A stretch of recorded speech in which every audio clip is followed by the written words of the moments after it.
lemas kawalan untuk mendapatkan Kurafik bergerak. Baik daripada Kurafik mencoba untuk melepaskan rebatan daripada Kurafik.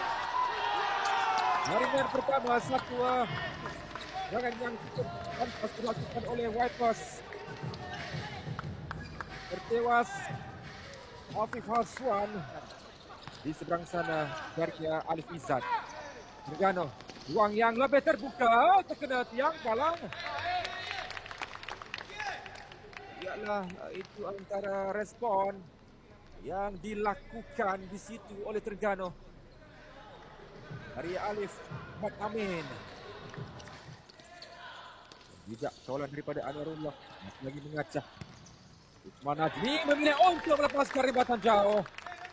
Sekali lagi tertewas Amal Nazmi dengan satu percubaan terus. Isian pemain Terengganu sentiasa saja bergerak sebelum melepaskan percubaan. Rebatan deras yang dilakukan oleh Michael Irfan untuk jaringan yang ketiga bagi pasukan Terengganu.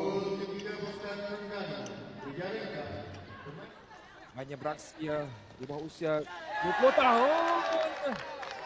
Namun dalam kelekaan itu, kesempatan itu terus saja diambil oleh Terengganu.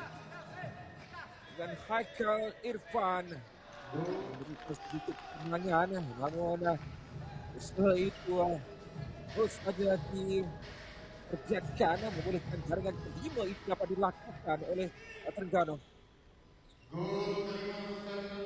Dia Islam lagi dalam kolam pemana dikekalkan oleh Alif Mat Amin. Terus saja bergerak kapten pasukan mencari ruang antara ke dalam kawasan D dan berjaya untuk mendapatkan Alif Izzat. Alif Izzat untuk jaringan yang ke-6.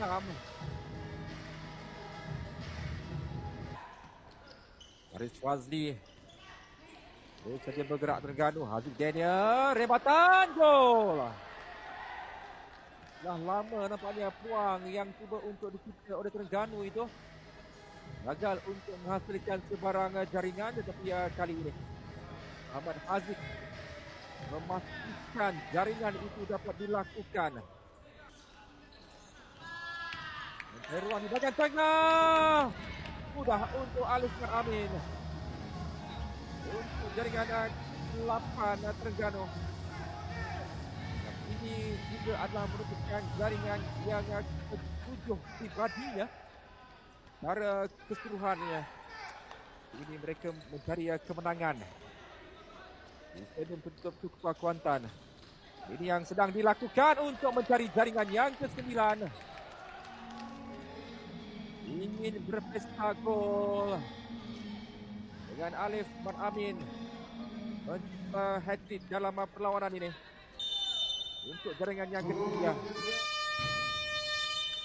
Dan begitulah tamatnya aksi pembukaan dalam seket yang keempat di stadium tertutup Super Kuantan.